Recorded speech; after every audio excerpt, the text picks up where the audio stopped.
Hola a todos, vamos a empezar con la última charla de la tarde. Tenemos a Estefanía, que es doctora en Ciencias de la Computación e Inteligencia Artificial y actualmente trabaja como analista de datos en CINSA. Os dejo con ella.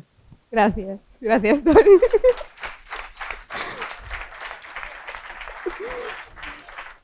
Gracias por estar aquí a estas horas de la tarde y que no hayáis huido después del café, que es tentador.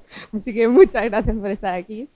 Pues eso, yo vengo a hablar de ejecutar trabajos serverless en Google Cloud Platform. Soy una gran entusiasta de Google Cloud, así que vengo a hablar un poquillo de eh, cómo construir una arquitectura serverless en Google Cloud Platform para ejecutar trabajos, para que podáis ver un poco las posibilidades de desarrollo que hay dentro de la plataforma, qué arquitectura tendría que montar, si quiero procesarme datos, ya sean datos en batch, datos en streaming, y que podáis ver un poco cómo, qué servicios hay, qué posibilidades hay de desarrollo dentro de la plataforma. Y lo primero de todo creo que hay que explicar qué es Google Cloud, ¿vale? No sé cuántos de vosotros tenéis experiencia en programación o en utilización de algún tipo de cloud, ya sea el de Google, el Azure, el de Amazon. Yo, por ejemplo, sí que estoy aquí hablando, no sé cuánto. Bueno, bien. ¿Y de Google específicamente? Bueno, vale, entonces aún vamos a poder aprender cosillas aquí guay. Vale, para los que no sepáis qué es Google Cloud, es una plataforma que nos proporciona un conjunto de servicios, una infraestructura que nosotros podemos utilizar para desarrollar nuestras propias aplicaciones y básicamente pagamos por lo que usamos. No hay más que eso. Como veis en esta transparencia me gusta ponerla porque resume todo lo que es Google Cloud, todos los servicios que hay, explicado en 4 palabras o menos, ¿vale? De hecho, esta imagen la podéis descargar de un repo de GitHub que lo mantiene uno de los desarrolladores de uno de los que está manteniendo la parte de Google Cloud. Está actualizado de julio de este año, si no me equivoco. Ya veis todo lo que hay. O sea, hay un montón de cosas, de bases de datos, de máquinas, de cómputo, de temas de móviles, IoT. O sea, tenéis de todo y más para escoger y poder montar lo que vosotros queráis. Bien, ejecutar trabajos serverless. ¿Qué es eso de la arquitectura serverless? ¿Qué servicios en Google Cloud son serverless? O más bien, lo más importante, ¿qué es algo serverless? Pues, como el propio nombre indica, sin servidores, ni instancias, ni sistema operativo que tengamos que gestionar. Simplemente nos tenemos que centrar en lo que a nosotros nos interesa, que es el desarrollo de nuestra propia aplicación, y todo lo demás nos viene gestionado, en este caso por la plataforma. Realmente es eso, es un servicio que te dan, tú pagas por lo que usas, no gestionas nada, realmente a ti no te proporciona valor pues el sistema operativo que vayas a usar o el servidor en donde esté montado, sino lo que te interesa es el código que estás desarrollando. Si os fijáis en la imagen, realmente es, por ejemplo, la imagen de la izquierda es típica arquitectura on-premise en donde nosotros nos tenemos que montar todo, ¿vale? Tenemos que gestionar la máquina, la red, el sistema operativo, todo el entorno. Sin embargo, en la imagen de la derecha, simplemente nos enfocamos en la aplicación, en lo que nos interesa. En este caso, como es en cloud, todo el sistema está basado en eventos. Nosotros reaccionamos a eventos, cuando pasa una cosa, ejecutamos esto, ¿vale? Y nos proporciona un entorno de desarrollo muchísimo más rápido, muchísimo más ágil. Solo me enfoco en lo que estoy programando y nada más. Bien, un conjunto de servicios, una arquitectura serverless. ¿Qué servicios de Google Cloud son serverless? ¿Cuáles puedo utilizar? ¿Para qué sirven? ¿Y cómo podría montarme una arquitectura Big Data, por ejemplo, que ahora está, bueno, ahora ya hace un tiempo, bastante mainstream, pero en el cloud? ¿Cómo me monto yo una arquitectura si quiero procesar un conjunto de datos, ya sea en batch, en streaming? Quiero subirlos al cloud de una forma que sea relativamente sencilla, quiero procesarlos y trabajar con ellos, almacenarlos en algún sitio y los tenga allí, pues cómo los exploto, ¿no? ¿Qué utilizo? ¿Cómo lo hago? ¿Cómo le saco rendimiento? Pues más o menos esta es una idea de lo que voy a explicar en la charla de hoy, más o menos para que tengáis una idea de qué puedo utilizar para montar algo de procesamiento en batch y de procesamiento en streaming. Voy a empezar hablando, aunque parezca un poco contradictorio, de dónde van a estar los datos. En vez de empezar hablando de cómo voy a meterlos en el cloud, dónde los voy a almacenar. Dónde van a descansar esos datos, porque después haremos referencia a ello, entonces para que nadie se pierda y sepa pues dónde van a vivir nuestros datos cuando los subamos al cloud. Hay muchos servicios de almacenamiento que proporciona Google, hay un montón de bases de datos gestionadas y demás, SQL, no SQL, pero yo creo que los más sencillos de utilizar, los que más utilizan en este caso cuando desarrollamos en cloud, es el Storage y BigQuery, ¿vale? Google Storage lo podemos pensar como un sistema de ficheros, aunque no lo es tanto, ¿vale? Pero se puede pensar como un sistema de ficheros que almacenan, bueno, todos los objetos, recursos que nosotros tengamos, imágenes,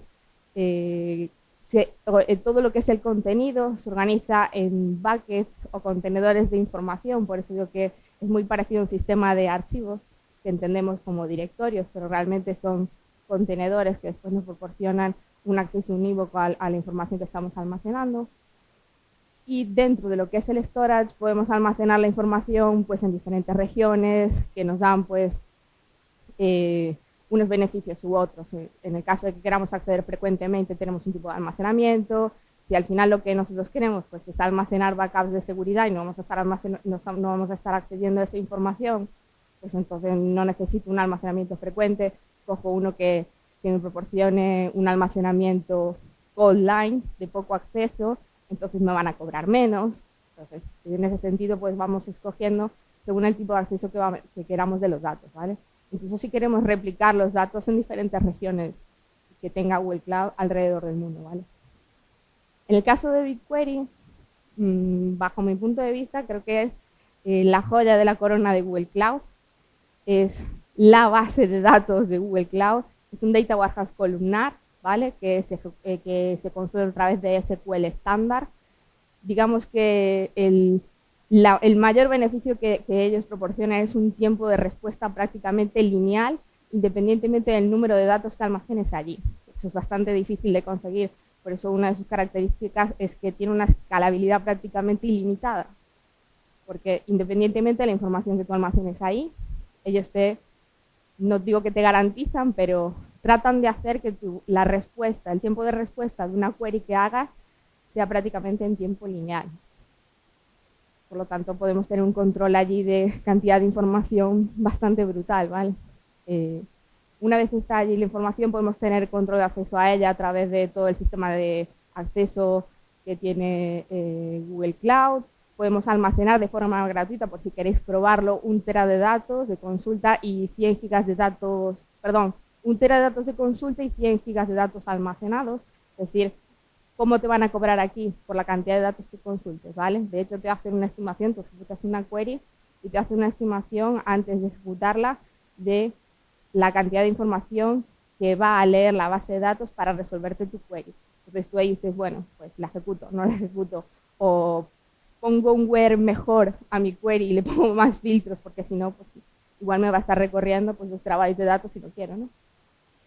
Después tiene algo que es bastante curioso y que la verdad que es una funcionalidad que no suelen tener los Data Warehouse normalmente o las bases de datos, que es creación de modelos de Machine Learning sobre las tablas, ¿vale? Eso es algo que de los últimos meses que se está poniendo ya más en producción y no tanto en beta en BigQuery, que tú puedes tener una tabla y decirle mediante SQL, pues entréname este modelo mío de regresión de clasificación sobre esta tabla, incluso te genera un modelo también que te lo almacena como un formato tabla y puedes hacer predicciones, lo cual sin necesidad de escribirte un modelo como tal de clasificación, regresión, así también lo cobran, pero está muy bien para hacer alguna que otra prueba por si interesa el tema.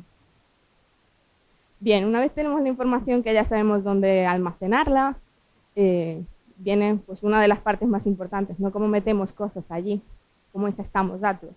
Pues aquí me gusta dividirlo en dos partes porque tenemos subidas que pueden ser puntuales o subidas por lotes o subidas batch, ¿vale? Y datos que van a estar continuamente gestándose en la plataforma en streaming, ¿vale? Herramientas que nos proporciona Google Cloud en este caso, si queremos hacer subidas por lotes, Una de ellas puede ser el SDK de Google. Por ejemplo, si queremos subir puntualmente algún fichero al storage, pues mira, utilizo el SDK y lo subo. Y en el caso de la parte de streaming, yo no se me ocurre alguna otra forma que no sea utilizando prácticamente PubSub, que seguramente que os suene más Kafka. Las colas de Kafka pues viene haciendo pues prácticamente lo mismo, ¿vale? La misma función, colas asíncronas para el paso de mensajes. Y después tenemos, que yo lo replico en tanto batch como en streaming, un servicio bastante completo que es Dataflow, que permite ejecutar y subir y procesar, además de todo, no solo ingestar datos que están datos por lotes o por streaming, ¿vale? Es un pasillo más allá de no solo ingestar, sino que además de todo procesar. Pero bueno, esto lo vamos a ir viendo un poquito más en detalle ahora. Lo que os comentaba, quiero hacer una carga puntual de información, pues utilizo el SDK. Ven a hacer una línea de comandos que tú instalas en tu máquina y puedes controlar determinados servicios del cloud. En este caso, por ejemplo, pues me quiero subir un fichero al storage, entonces lo que hago pues es un CP, que es útil CP, en el directorio donde esté mi información, y el gs:// y my awesome bucket en este ejemplo, que es el nombre del bucket donde va a estar la información. Solo con esa sentencia lo que hago es copiar un fichero que está en mi directorio local en este caso al storage, ¿vale? Así como tenemos que es útil, también hay otros comandos como bq para BigQuery, control de Kubernetes, manejo de la parte de las máquinas de Compute Engine, lanzar trabajos de forma automática al Dataflow. Bueno, pues hay un montón de utilidades que me permiten trabajar con Google Cloud a través del local de mi propia consola. Y también proporciona, por encima de esto, un conjunto de APIs, ya sea Java, Python y demás, para poder incluso hacer esto mismo mediante programación, no solo con línea de comandos, ¿vale? Pues si me resulta más sencillo para una integración de cualquier otra aplicación que yo esté haciendo, que me esté desarrollando.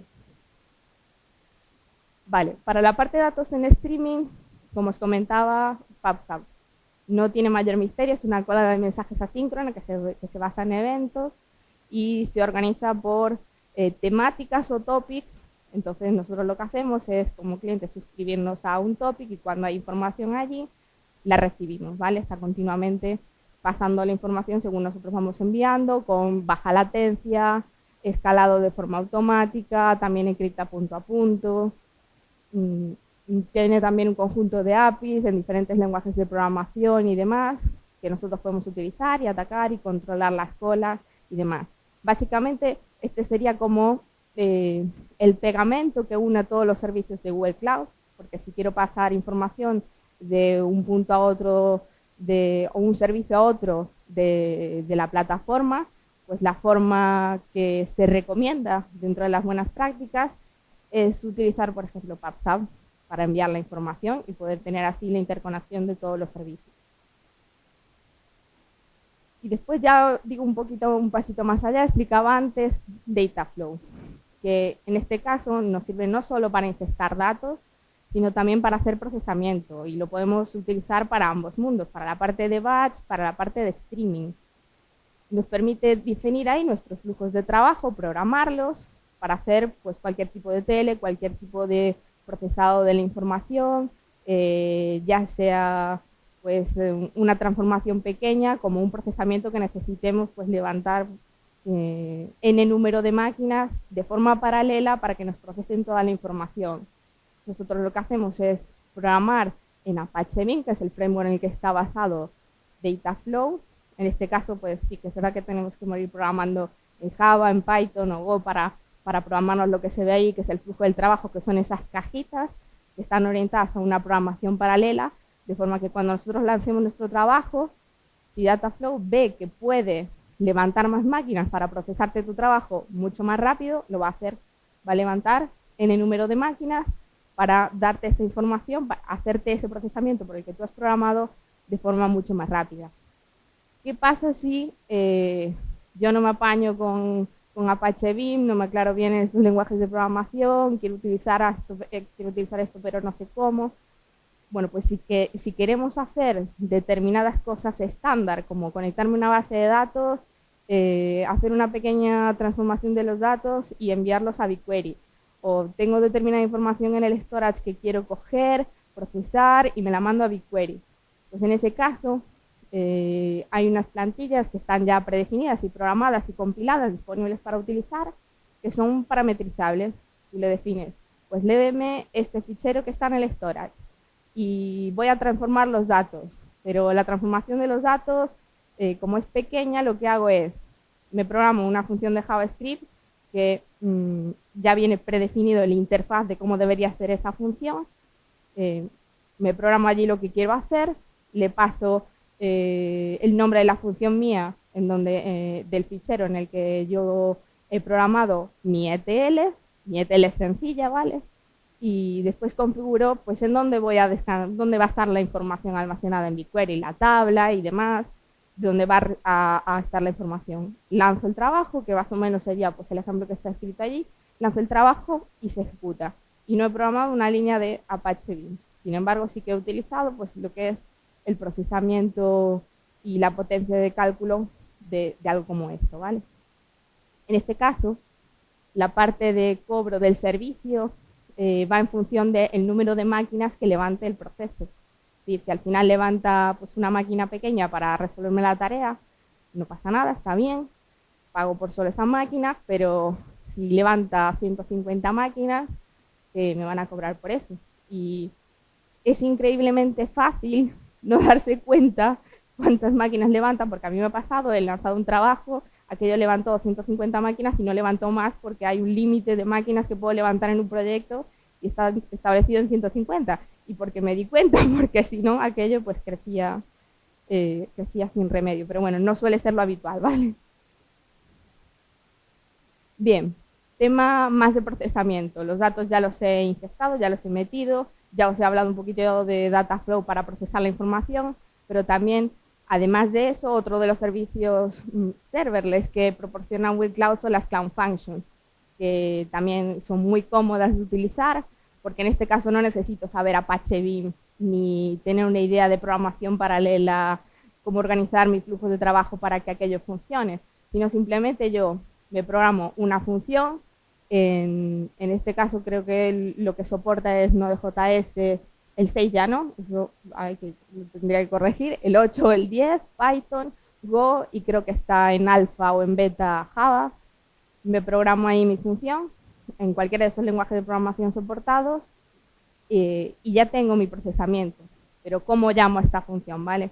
¿Cómo se ejecuta esta función según lo que yo he programado allí? Las funciones estas se activan en base a los eventos que ocurran en el cloud. En este caso, puedo programar una función y que se me active cuando llamo a una URL, por ejemplo, cuando me suceda algo en el storage, por ejemplo, subo un fichero, en este caso va a disparar un evento que capturará la Cloud Function y se ejecutará, o por ejemplo, cuando se escriben cosas en las colas de PubSub, en un determinado topic concreto, yo quiero que se me ejecute pues, un procesamiento y que me, no sé, que me sume un determinado número a un valor que me viene en esas colas y después almacenarlo, o Firebase o Stackdriver, por ejemplo.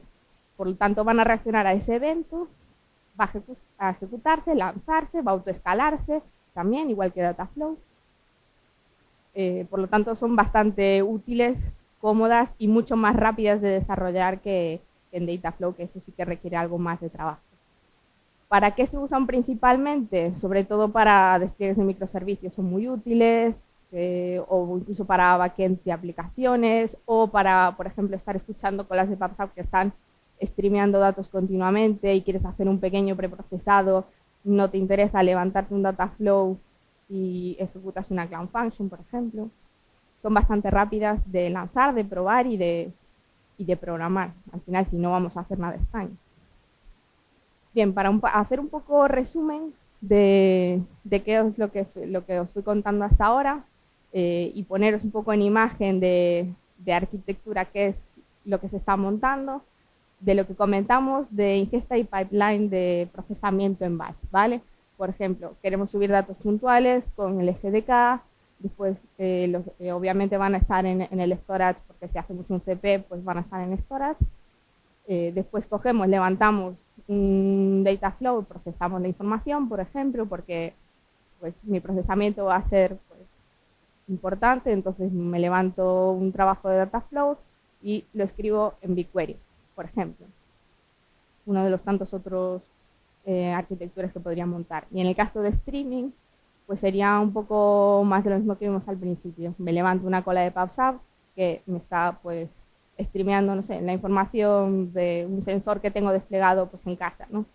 Que me lee la temperatura del salón y quiero ver la temperatura pues cada un minuto me va enviando valores, pues me pongo ahí la cola, estoy escuchando los datos, pero me viene aquí el problema de qué utilizo para procesar la información si es que quiero procesarla, ¿no? Porque antes os hablé de las Cloud Functions, que se utilizan mucho para procesamiento de la información que nos viene de PubSub, o Dataflow, que también lo podemos utilizar para el procesamiento en streaming. Pues en este caso, yo os diría que si no tenéis que hacer ningún procesado que requiera de máquinas, que no sea complejo, que no necesite sincronizar colas entre ellas, 2 o 3 colas, que no necesite ese procesamiento de data flow, que simplemente sea algo muy pequeño y muy sencillo, una transformación sencilla, en ese caso tiremos de las Cloud Functions. Porque además también hay un coste económico asociado a ello, que es lo que os pongo allí. Si yo me levanto una máquina de Dataflow que lo que está, de Dataflow que lo que está haciendo es haciendo ese trabajo de forma continuada, necesito que se ejecute 24/7 porque al final los datos me vienen en streaming, Google por detrás nos va a cobrar aproximadamente unos 90 euros al mes. En cambio, si levanto una Cloud Function, todos los meses Google me proporciona las 2 millones de invocaciones primeras gratis. O sea que aunque esté llevando datos y reaccionando a ellos cada segundo, me van a sobrar invocaciones y voy a tenerlo gratis, esas invocaciones, para procesar esa información de mis colas. O sea que, bueno, cuando se programa en el cloud, al final no solo se tiene que ver la facilidad o cómo es sencillo hacer algo, sino cuánto me van a cobrar al final, cómo me compensa desplegarlo de una forma o de otra. Entonces, en este caso, pues sí que sería interesante mirar esas dos opciones. Además de que también es rápido, es decir, por ejemplo, aquí, pues quiero hacer algún tipo de procesamiento de la información que me viene en las colas, con aquella línea solo, PubSub topic create y el nombre del topic, ya me he creado una cola y después una función que me procesa la información o que me, no sé exactamente lo que quisiera hacer, pero por ejemplo, quiero cambiarle formato, pues una parte del mensaje que me viene o lo que sea, pues una vez que tengo el código escrito, Cloud Functions Deploy, el nombre de la función, el runtime en el que lo estoy ejecutando y le digo cómo lo quiero triggear, en este caso escuchando al topic que he creado antes y ya está. Y ya está desplegado. Y no necesito más y es súper rápido. Bien. Ya hemos ingestado datos, ya están almacenados, pues algo tendremos que hacer con ellos, ¿no? Porque no van a estar ahí descansando en el cloud forever and ever, ¿no? Bien. Cosas que nos permite utilizar, en este caso, la plataforma de Google Cloud para explotar los datos. Recientemente se ha cambiado aquí un poco los productos que nos proporciona Google Cloud para procesarlos. En este caso hace pues, relativamente poco, menos de un año, que desplegaron IA Platform, que es la plataforma orientada a toda inteligencia artificial, que realmente no es un servicio como tal, sino es un conjunto de servicios que nos proporciona notebooks basados en Jupyter para programar sobre ellos, que tiene una integración total con todos el resto de servicios de Google Cloud. También nos proporciona unas máquinas con todos los frameworks de Machine Learning ya preinstalados para entrenar nuestros propios modelos, de forma que nosotros podamos desplegar el entrenamiento de un modelo allí y que se ejecute con las máquinas que nosotros le hemos configurado al trabajo. Nos proporciona un servicio de predicción de modelos en el caso de que queramos estar levantado allí el modelo y tener un servicio de predicción en el cloud. Toda la parte de Kubeflow para levantar Kubernetes con todo este tema de Machine Learning, pero si no somos de la parte de Machine Learning y queremos levantar aplicaciones, tenemos App Engine, que es un servicio de alojamiento web para ejecución de aplicaciones, lo mismo que os comentaba antes, es totalmente serverless, así que no nos tenemos que preocupar del servidor de aplicaciones ni de nada, simplemente de qué lenguajes están soportados para nuestra aplicación, programar sobre ellos, desplegar en App Engine y ya tenemos nuestra aplicación que explota los datos que tenemos almacenados allí, ¿vale?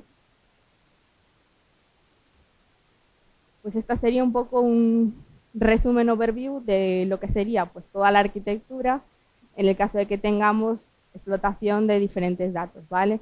Que entran todos por la parte de batch, van a storage, pues ejecuto con Dataflow, almaceno en BigQuery, de la parte del streaming lo mismo, tengo las colas, en este caso metí las Cloud Functions porque al final el costo es más barato, almaceno en BigQuery, vuelvo a reanalizar en BigQuery, acordaros que BigQuery tiene una gran potencia de cálculo para poder hacer pues análisis iniciales sobre los datos, o sea que las queries ahí pues tienen mucho partido que le podemos sacar y dependiendo pues qué tipo de explotación queramos hacer, pues un poco más orientada a procesamiento analítico Machine Learning o más de aplicación con App Engine. Incluso ahí os pongo un icono de Data Studio que es el que os voy a enseñar ahora en la demo, que es un servicio que tiene gratuito, Google, un poco independiente de todo lo que es la parte cloud, que podéis utilizarlo, y tiene conectores a un montón de bases de datos y de otros servicios, que os permite crear dashboards a partir de la información que tengáis almacenada. En este caso, pues como toda la información está en BigQuery, pues creamos dashboards a partir de todo lo que está almacenado allí. Y es bastante útil, digamos, no necesitamos tener cualquier otro tipo de aplicación de dashboarding, de pago, eso está bastante bien y es totalmente gratis. Bien. Os hice spoiler de la transparencia, pero todo esto que os cuento, bueno, está genial, procesamos cosas y tal, pero queda un poco del siglo pasado tener que ir allí a mi PC y hacer el CP para copiar las cosas al storage, como, joder, tanto streaming y al final vas tú manualmente a subir datos cuando quieres subir una determinada cosa. Imaginaros que todos los días yo quiero subir un fichero que me hago de un dump de una base de datos y lo tengo que subir allí y lo tengo que hacer manual. Una vez que están los datos en el storage, pues tengo que ir yo manualmente a lanzar mi trabajo de Dataflow, procesar los datos y esperar por todo lo demás. Es como, oh, va, al final todo, tanto cloud, tanto todo y me falta esa automatización, ¿no? Eso que lo hace que todas las cosas prácticamente se hagan solas y una vez tengo montado todo es como magia, ¿no? Bien. Herramientas para automatización de tareas. Realmente son tres, bueno, 2,5, yo diría, porque las Cloud Functions es un poco violar un poco su funcionamiento, pero también se puede utilizar para automatización y dos de ellas son el Scheduler y el Composer, ¿vale? ¿Qué hace esto? El Scheduler realmente es un cron, es un servicio gestionado de cron que te proporciona Google para que tú le digas a tal hora, todos los días o cada 2 días, me ejecutas esta tarea, ¿vale? Es un cron de toda la vida. En el caso de Cloud Composer, es un pasillo más allá. No sé si os suena Apache Airflow, está basado en Apache Airflow, que es un servicio de orquestación de flujos de trabajo. En este caso no solo es un cron, sino que nos proporciona la facilidad para crear aquel flujo de trabajo y hacer que unas tareas dependan de otras, que cuando pase algo en una tarea se ejecute pues una determinada rama de nuestro flujo o se ejecute otra. Entonces nos proporciona algo a mayores de los que nos proporciona el scheduler. Además es híbrido, puedo hacer y orquestar parte de mi trabajo en local, en otro cloud o en Google. Tenemos, digamos, esa doble vía que no nos proporciona pues, un cron normal, ¿no? Y en el caso de las Cloud Functions, digamos que es una forma barata de automatizar ciertas tareas, porque al final las Cloud Functions pues, reaccionan a eventos, ¿no? Uno de los eventos son si un dato o si un fichero sube al storage. En este caso yo subo todos los días mi fichero al storage y tengo que lanzar a mano mi trabajo de Dataflow. Pues en ese caso me creo una Cloud Function que cuando me subo el fichero, automáticamente sea esa función la que me lance el trabajo y no tenga que ir yo manualmente a lanzar todos los días el mismo trabajo de Dataflow. Ya me lo hace la función. Después, algo que me parece interesante comentar, porque estas charlas de Google Cloud está genial, todos los clouds están genial, todo es maravilloso y es como, sí, vale, todo esto es de pago y tal, pero es de pago, pero sí que es verdad que si os hacéis una cuenta para probar Google Cloud, tenéis $300 gratis que os dan durante un año, o los $300 que los gastéis en menos de un año, lo que os llegue antes. Os gastáis los $300 o en 12 meses caducan.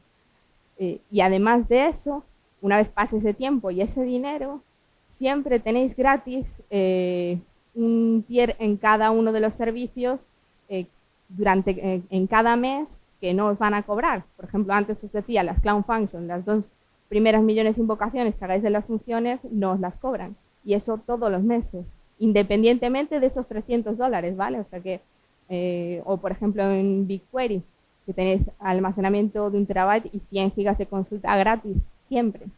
Así que bueno, es una forma de poder probar y de cacharrear un poquillo con el cloud. Dicho esto, vamos a la parte demo para enseñaros un poco de verdad qué es lo que hace y que veáis un poquillo cómo funciona esto. En este caso lo que vamos a hacer es procesar datos en streaming, porque digamos que es lo que da más chicha. Son datos, bueno, información sobre aeropuertos, información geoespacial, visualizarla en Data Studio.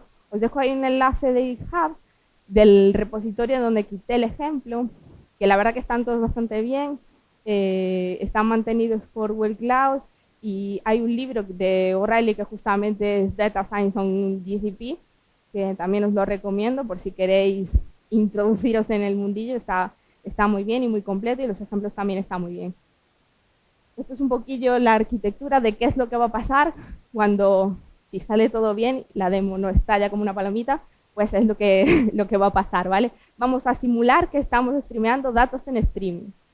En este caso es información de aeropuertos, su latitud, su longitud, cuándo despega un avión, cuándo aterriza un avión, ¿vale?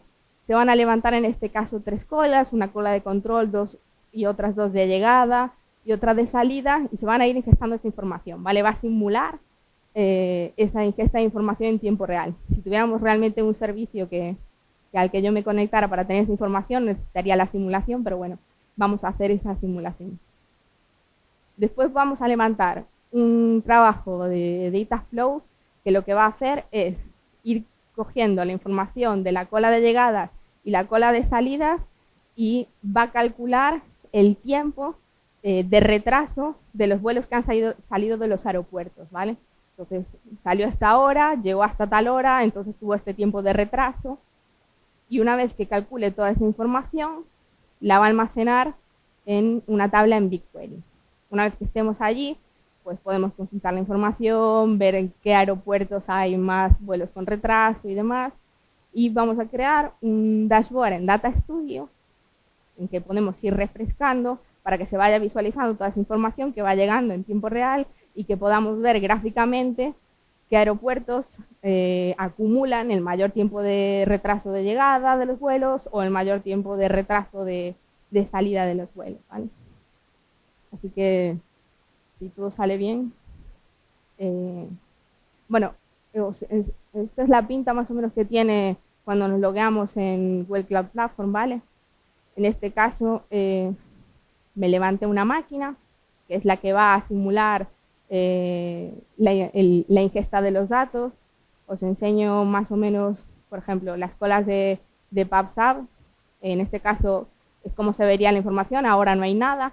En el momento que nosotros le demos aquí a simular los datos de streaming, lo que va a hacer este proceso es levantar las colas y empezar a generar la información que va a simular ese streaming de todos los datos de los aeropuertos. ¿Vale? Eso nada, eso es normal, eso warning, ya no ha pasado nada raro, y si todo va bien, esto ya empieza a streamear.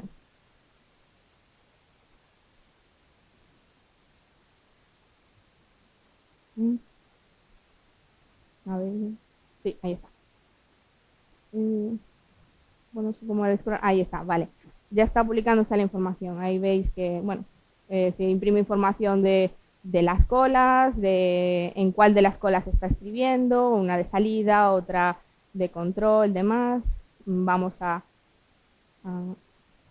actualizar aquí esta página para que veáis que automáticamente las colas se han creado con ese proceso.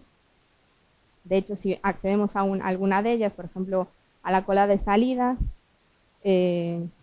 tenemos información, se nos ponen ahí unas gráficas de la información que nos va llegando prácticamente en tiempo real, ¿vale? Tardan un poquillo en actualizarse, no es inmediato, o sea, si queremos utilizar esas gráficas como control de cómo van los procesos de la cola, no sirve para mucho porque a pesar de que ahora mismo se están ingestando datos en esas colas, no refrescan lo rápido que nos gustaría para ir viendo cómo van. Pero bueno, aún así, bueno, ahí veis, miren, ahí se acaba de refrescar y podemos ir viendo que ya va ingestando información. Bien, para no perder tiempo, lo que voy a hacer es lanzar el otro proceso que lo que me va a hacer es compilarme ese trabajo de Dataflow que yo he programado para que me lea esas colas de PubSub que he creado, me las sincronice, me calcule esos delays de los tiempos de llegada y salida de los vuelos, ¿vale?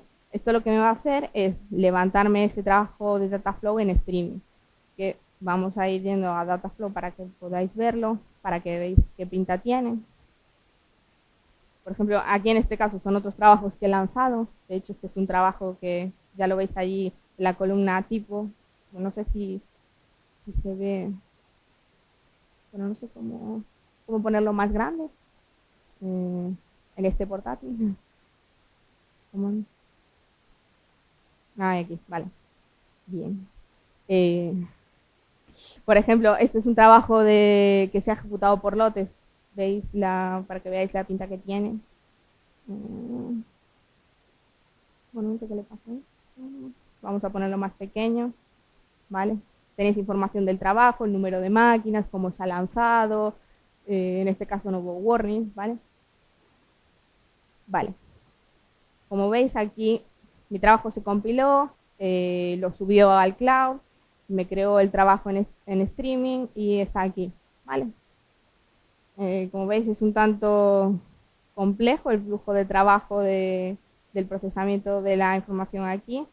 Tiene, digamos, como dos ramas principales, una que está escuchando a la cola de llegadas y otra a la cola de salidas, sincroniza un poco la información, calcula los delays, las agrupa por el aeropuerto de donde ha salido la información, la escribe en BigQuery, ¿vale? De hecho, aquí podemos ir viendo, igual que arriba de todo tenemos unas gráficas como las que os enseñaba antes de las colas de PubSub con la información.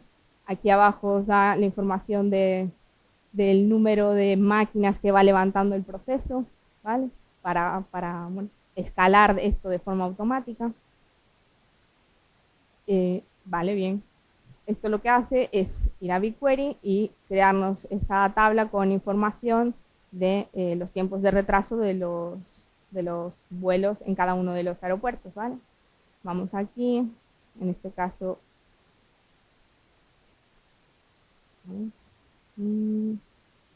vale, voy a poner aquí. Vale. Dentro de este dataset o conjunto de datos, metería la tabla de los eventos, que como ya os dije antes, pues esto tarda un poquillo en refrescarse en la información. A ver si ahora sí.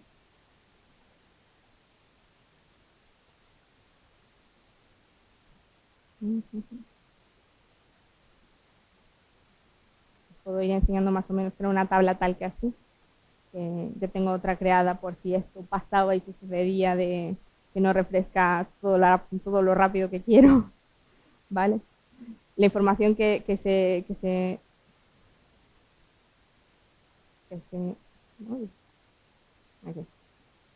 ve es algo tal que así, ¿vale?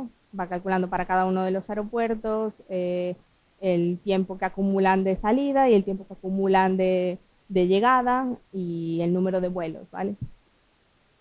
Vamos a ir refrescando esto para que veáis.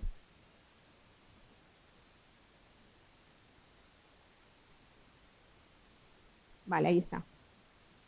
Un poco tarde, pero llegó la tabla. Vale, vamos teniendo ahí la información. Podemos hacer consultas sobre BigQuery para calcular la información, para obtener más cosas de los datos. En este caso yo tengo una consulta aquí ya prehecha, en el que lo que digo es, bueno, aquí hazme un resumen actualizado para cada uno de los aeropuertos de el tiempo que acumula de retraso cada uno de los vuelos y dame pues la última información de cada uno de esos aeropuertos, ¿vale? Y dime el tiempo que está acumulado de cada uno de los vuelos. Una vez con esta información, pues es la que voy a utilizar para generarme ese dashboard, ¿vale? Lo que hago es coger estos datos de aquí y para no tener que estar ejecutando esta query de cada vez para saber la última información actualizada del tiempo acumulado de retraso de los vuelos, lo que voy a hacer es guardarla como una vista para poder acceder a esa información de cada vez que yo la consulte. Lo que realmente va a estar haciendo por detrás es ejecutarme esa query cuando yo quiera ver los datos, no teniendo yo que ir a mano ahí a decirle qué query quiere ejecutar, sino que me va a generar una vista de esa información, ¿vale? Vamos a llamarle, por ejemplo, flight delay. Vale, creamos la vista. Entonces, a partir de esta vista de aquí, que es realmente la información que me interesa consultar actualizada del tiempo de retraso de los vuelos, pues me voy a crear un dashboard, ¿vale? Data Studio tiene una pinta tal que así, entonces me creo un informe, es bastante sencillo de integrarlo con lo que es la plataforma. Voy aquí a crear fuentes de datos, cojo aquí BigQuery para seleccionarlo, cojo mi proyecto, mi dataset, le digo, pues cógeme esta vista que funciona realmente como una tabla, le doy a conectar y lo que me va a hacer es enlazarme la información que tengo en esta tabla aquí mismo. Lo único que voy a cambiar me da pues una overview de la información que me voy a traer y en este caso la localización del aeropuerto realmente no es un texto. No quiero que Data Studio me interprete esa información como un texto, sino que para mí es una información geográfica de latitud y longitud. Esto es importante porque al final Data Studio lo que tiene es un conjunto de informes en los que puedo montarlo sobre un mapa geográfico. Entonces, si tengo la información mal catalogada, pues no va a saber interpretarla correctamente. Nada, nos cargamos esta tabla de aquí, que la pone como ejemplo, y vamos a ver nuestro gráfico, ¿vale? Cogemos, vamos a insertar un gráfico, hay un poquillo de todo, ya veis, pero a mí me interesa un mapa para ver esa información, y en este caso le digo, pues, en mi dimensión principal es justamente en mi dimensión de localización, ya veis que ahí hay un mundito, la meto ahí y le digo que me enseñe pues el tiempo, el delay acumulado para las llegadas, ¿vale? Y la pongo como métrica aquí. Y lo que me va a hacer es justamente representarme esa información, pero como el dataset son datos de Estados Unidos, ya veis que me lo pinta allí todo en pequeño, no se ve nada. En ese caso lo que hacemos es un zoom al país que nos interesa, bajamos aquí, nos cogemos Estados Unidos, vale, vale. Ya lo tenemos tal que así, ¿vale? En el momento en que nosotros le demos a actualizar los datos, va a refrescar la información, va a acceder a esa vista que nosotros hemos creado y nos va a representar la información, ¿vale? De hecho, podemos ir a ver aquí, podemos ver la información y ver cada uno de los aeropuertos y en círculo. Cuanto más grande y más azul es el círculo, mayor tiempo llevan acumulados de retrasos en vuelos de llegada, ¿vale? Podemos hacer esto mismo para cada uno de los tiempos de retraso de llegada, incluso coger y, bueno, no sé si he copiado aquí o he hecho cualquier otra cosa. Vale, listo. tengo uno ya hecho, ¿vale? Para no ponerme aquí a hacer un mogollón de gráficos, que justamente yo dejé streameando todo esto un rato y al final me creé estos gráficos para poderos enseñar aquí y no estar creándolos en tiempo real. Tienen una pinta tal que así, ¿vale? Vamos obteniendo la información de cada uno de los tiempos de retraso acumulados de los aeropuertos y en el momento que le demos a refrescar aquí, lo que va a hacer es refrescarnos esa información que va leyendo de esa vista de la tabla de BigQuery, que son los datos que se ingestan en tiempo real de las colas de pasado que nosotros tenemos de la información de los aeropuertos. Así que, bueno, es un poco de perogrullo, pero espero que se haya entendido. Y nada, hasta aquí la demo. Bueno, estas son diapositivas de por si acaso. Muchas gracias por estar aquí, por prestar atención.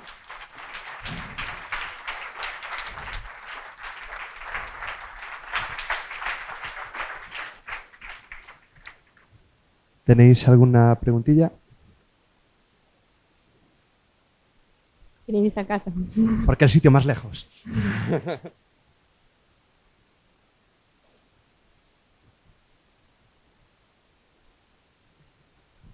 Buenas. Bueno, Yo tengo un par de preguntas. La primera es, como tú bien dijiste, es muy fácil cuando estás trabajando en un entorno de ese estilo equivocarte en una query y, claro, si es un entorno tradicional, pues tiras el clúster, imagínate. O te pasas de trabajo y te rompe. Sí. Aquí yo entiendo que tienes que tener algún mecanismo para controlar el coste de la consulta que hagas, porque si se escala solo... el mecanismo es el where de la SQL. Ah, o sea, si te equivocas estás fastidiado, no puedes limitar las máquinas ni... En BigQuery no. En BigQuery tú no controlas ningún tipo de máquina, no sabes lo que hay por detrás, se escala de forma automática. ¿Qué pasa? ¿Qué es lo que tienes? Tienes esto de aquí. El momento en que yo hago una query, por ejemplo esta de aquí, te dice, bueno, en este caso dice, procesará 0 bytes cuando se ejecute. Realmente no es así, pone 0 bytes porque realmente la tabla está streameando y no está la información almacenada en la base de datos como tal, sino que está en una caché intermedia. Pero bueno, aquí te pone en BigQuery la cantidad de información que se va a procesar cuando tú ejecutes esa query, ¿vale? Si ahí ya te pone que va a leer 2 terabytes de datos, pues igual no le das al intro para ejecutar y te lo piensas 2 veces. Pero bueno, de todas formas, quiero decir que lo que pagas por BigQuery al final, los precios que pagas por las consultas es súper reducido, ¿vale? Aunque no lo parezca, lo que no recuerdo ahora las cifras que te cobraban por el volumen de información, está publicado en la documentación de Google Cloud, está muy bien publicada en lo que te cobran por cada uno de los servicios, y no es tanto consumo, ¿vale? No es tanto consumo al final lo que cobran por los datos. De hecho, yo recuerdo un día que estábamos en el trabajo lanzando queries a mogollón, creando tablas de terabytes, ejecutando queries y demás, y al final lo que pagamos en ese día por BigQuery, después de hacer más o menos aproximadamente en el total del día unos 10 terabytes de datos, fue 1,10 €, una cosa así. O sea que tampoco es tantísimo. Vale, y la segunda pregunta es respecto a las funciones de... ¿Cómo se llamaba? Las Cloud Functions. Las Cloud Functions. Claro, a mí me dio la sensación de que en una aplicación de Big Data tradicional, digamos, tú tienes tus objetos de dominio, y especificas todo el flujo de la aplicación. Ahí yo entiendo que especificarías cada función por separado, ¿no? Sí. O sería todo... Claro, entonces mi pregunta es, ¿cómo compone eso y cómo garantizas que, bueno, utilizas los mismos objetos y todo eso? ¿Podrías hacer cada uno en un lenguaje y te da igual? Puedes hacer cada una en un lenguaje y te da igual. Exacto, puedes hacerlo. Tú tienes que visualizar y organizar la información y los flujos de trabajo en relación a eventos en este caso, porque es lo que va a hacer que se dispare la función y se ejecute.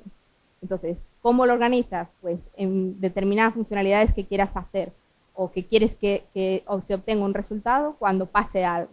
Entonces, en ese caso, tienes que cambiar el chip y pensar, pues tengo que ejecutar esta función cuando pase tal cosa en el cloud. ¿Vale? Es diferente a cuando tú tienes algo de forma secuencial, que vas ejecutando pues primero esto, esto y esto y esto y esto. En este caso es diferente. Tú ejecutas algo según un evento que pase, un trabajo o un almacenamiento o demás. Puedes programarlo en el lenguaje que quieras. Puedes tener una función que esté programada en Python y ejecutarse y acto seguido pasar otra cosa y ejecutarse una función en Node o en Go, por ejemplo. Puedes tenerlo como quieras, montarlo como quieras. Que una función llame a otra y cada una en un lenguaje diferente. Muchas gracias. ¿Sabes? ¿Algo más?